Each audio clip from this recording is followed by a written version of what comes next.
Ticket वितरण में बहुत बड़ी षड्यंत्र किया गया और ये कारण हमारा मेन रहा है। ये मेरी जनता का उनके प्रति रोष था, तो उनको टिकट से वंचित क्यों नहीं किया गया और नए लोगों को स्थान क्यों नहीं दिया गया। लोकसभा टिकटों के वितरण में बहुत बड़ा घोटाला हुआ और उसके एक ही चौधरी भूपेंद्र सिंह हुड्डा के इर्द गिर्द ये सब खेल चलता रहा। कांग्रेस हरियाणा में जो कांग्रेस है, क्या एक परिवार की बापूती बन के रहेगी? ऐसा तो नहीं होना चाहिए। लोकसभा में जब चुनाव थे तभी से ये जो पार्टी के जो हमारे शीर्ष नेता रहे हैं और पिछले 20 साल से जो कमान उनके हाथ में थी और उन्होंने पूरी तरह इस समीकरण को बिगाड़ने का काम किया है। नमस्कार, मैं हूं प्रेम शंकर और आप देखना शुरू कर चुके हैं लोकतंत्र टीवी। देखिए, इस वक्त हम लोग हरियाणा के करनाल में हैं। हमारे साथ राजेश शर्मा जी, बहुत बहुत स्वागत है सर आपका। आपका भी स्वागत है। समस्त हरियाणा प्रदेश वासियों को नववर्ष की मेरी ओर से बहुत बहुत शुभकामनाएं।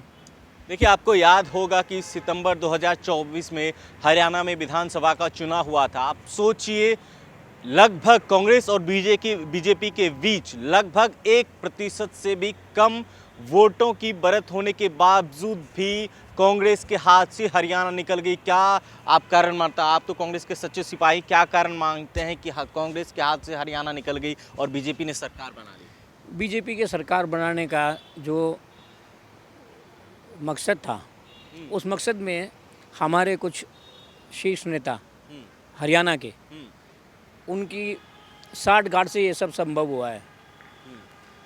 जो 2024 का जब हमारा लोकसभा का जो चुनाव था, उस चुनाव में भी काफ़ी खामियां रहीं। लोकसभा में हमारी 10 सीटें हैं। 10 सीटों पे 5 सीटों पे हम अपने कैंडिडेट को जिता पाए, बाकी 5 कैंडिडेट हमारे हार गए थे।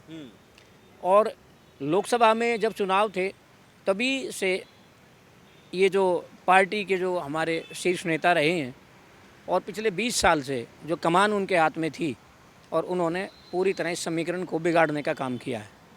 विधानसभा में हमें और सतर्कता के साथ टिकटों के बंटवारे के साथ साथ वर्करों को, जो कांग्रेस पार्टी के जो कोर वर्कर हैं, कांग्रेस पार्टी के जो पिछले 35 और 40 सालों से जो कांग्रेस पार्टी के लिए कार्य कर रहे हैं और कांग्रेस पार्टी के लिए अपनी जान माल लगा रहे हैं, उनका भी अनदेखी की गई।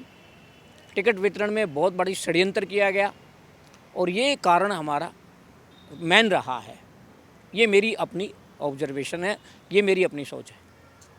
आपको याद होगा कि बीते दिनों ये भी कहा जा रहा था कि चौधरी भूपेंद्र सिंह हुड्डा यानी हरियाणा के जो पूर्व मुख्यमंत्री रहे हैं कांग्रेस से, उन्हें दिल्ली बुलाया जा रहा था। दिल्ली में बड़े पद देने की बात कही जाती है, लेकिन उन्होंने मना कर दिया कि मैं हरियाणा में ही ठीक हूं। लेकिन ये भी कहा जा रहा है कि कांग्रेस का जो है हरियाणा में कांग्रेस का एक भूपेंद्र सिंह हुड्डा के चंगुल में है। लोग ऐसा भी कह रहे हैं। कुछ लोग इस वजह से भी नाराज़ हैं क्योंकि इस बार टिकट में धांधली लेकर भी कई चीज़ें बात सामने आ रही थी। ये सच्चाई है और इस सच्चाई को हम नकार नहीं सकते। इस सच्चाई को, लोकसभा में भी ये गलतियां हुई हैं, आज लोकसभा में ये गलतियां हुई हैं और फिर विधानसभा में ये गलतियां हुई हैं। जो एमएलए साहिबान थे, एमएलओ ने, जो हमारे पहले 30 एमएलए थे, 31 एमएलए थे, उन 31 एमएलओ के सिटिंग एमएलए, उनमें से काफ़ी जो हैं वो जिताऊ कैंडिडेट नहीं थे। जनता का उनके प्रति रोष था, तो उनको टिकट से वंचित क्यों नहीं किया गया और नए लोगों को स्थान क्यों नहीं दिया गया। लोकसभा में भी यही त्रुटियां हुई।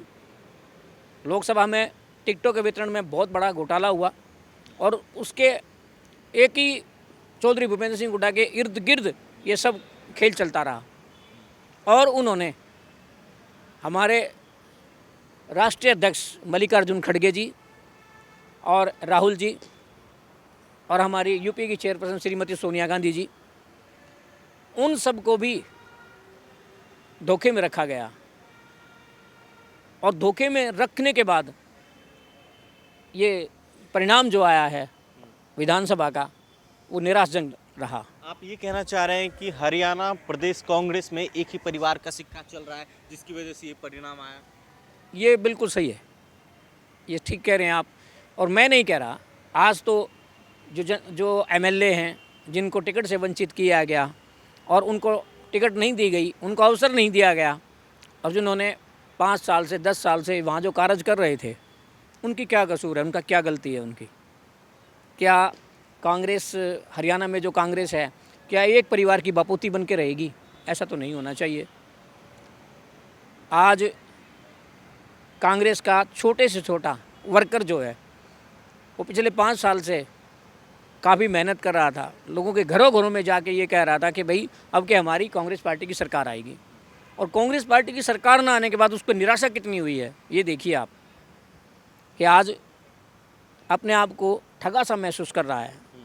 उस ठगे से महसूस करने से क्या पार्टी में जो कार्यकर्ता हैं उनका मनोबल नहीं टूटेगा? देखिए, मैं आपको बता दूं कि देखिए, आपको भी याद होगा जब हरियाणा में विधानसभा चुनाव था, तब एग्जिट पोल, सारे आंकड़े और सारी रिसर्च ये कह रही थी कि हर जगह कांग्रेस की सरकार बन रही है, तमाम तरीके की बातें हों। लेकिन चूक कहाँ हुई राजेश शर्मा जी कि मामला रातों रात पलट गया? और देखिए, इसमें हमारे जो चौधरी भूपेंद्र सिंह हुड्डा और हमारे पीसीसी चीफ जो हैं चौधरी उदय भान जी, अगर वो अपने कार्य को ठीक ठाक से करते, ईमानदारी से करते, ईमानदारी का मतलब ये आप जान लो कि ईमानदारी का मतलब ये है कि वो पूरी तरह से जांच के पड़ताल करके, और कौन जिताऊ कैंडिडेट वो खुद ही कहते थे। मैं उनसे मिला था लोकसभा की, जब मेरी इच्छा थी लोकसभा में कि भाई मैं लोकसभा करनाल में फ़ाइट करूंगा, तो उन्होंने खुद ही कहा था कि हमें जिताऊ कैंडिडेट चाहिए। वो जिताऊ कैंडिडेट का पैमाना उनके क्या था, उनका जो ये पैमाना लोकसभा में भी उनका फैल रहा और विधानसभा में भी वो फिसड्डी रहे। चौधरी उदय भान जी ने अगर अपना ईमानदारी से काम करते, वो कठपुतली बनकर उन्होंने ये कार्य किया है, और हमें विधानसभा में जीत के करीब थे हम। विधानसभा में हमारी सरकार बनती और उससे हम वंचित हो गए। इसका सबसे बड़ा कारण ये रहा है। आपको याद होगा कि जब हरियाणा का विधानसभा चुनाव था, तब कई लोगों ने आवाज़ भी उठाई थी कि कई ऐसे दावेदार हैं, यानी कई ऐसे बीजेपी के प्रत्याशी हैं जिनके सामने कांग्रेस की तरफ से डमी कैंडिडेट मैं आपको बता दूं कि वो होते हैं जिनके जीतने की उम्मीद ना के बराबर होते हैं, जिसमें पूर्व मुख्यमंत्री मनोहर लाल खट्टर के सामने भी लोग कह रहे थे कि डमी कैंडिडेट, हवाई कैंडिडेट के नाम कई भी कह रहे थे, तमाम तरीके की बातें होने। क्या ये भी एक बड़ा वजह था? बहुत बड़ी वजह थी। लोकसभा में जो कैंडिडेट थे हमारे, वो जिताऊ जो कैंडिडेट थे, उनको तो टिकट से वंचित किया गया एक षड्यंत्र के तहत, कि लोकसभा में भी हम ऐसे कैंडिडेट दें, डमी कैंडिडेट दें, जिससे कि हम लोकसभा के उस आंकड़े को ना छू पाएँ।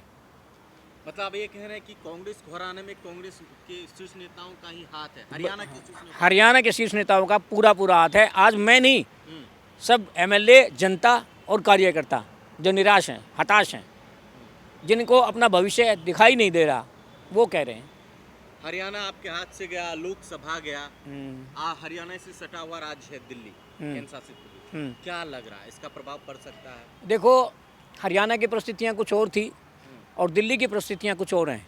आज दिल्ली में राहुल जी मेहनत कर रहे हैं, माननीय हमारे खड़गे जी राष्ट्रीय अध्यक्ष हैं, वो मेहनत कर रहे हैं, प्रियंका जी मेहनत कर रही हैं, और हमारी जो यूपीए की चेयरपर्सन श्रीमती सोनिया गांधी हैं, वो भी मेहनत कर रही हैं। तो ऐसा मुझे नहीं लग रहा है कि दिल्ली में हमारा ठीक ठाक रहेगा। सरकार बन सकती है? मैं सरकार की नहीं कह रहा हूँ, मैं ये कह रहा हूँ कि हमारा ठीक ठाक रहेगा। हमारी मेहनत जो है वो एक विकल्प है हमारे सामने, खुला विकल्प है कि हम सभी, एक कांग्रेस के जितने भी कार्यकर्ता हैं और जितने भी कैंडिडेट हैं, जो अभी टिकटों का वितरण हो चुका है, सब अपनी तैयारी में लगे हुए हैं, और छोटे से छोटा और बड़े से बड़ा कार्यकर्ता आज दिल्ली में हमारी सरकार को लाने के लिए प्रयासरत है और प्रयास कर रहा है।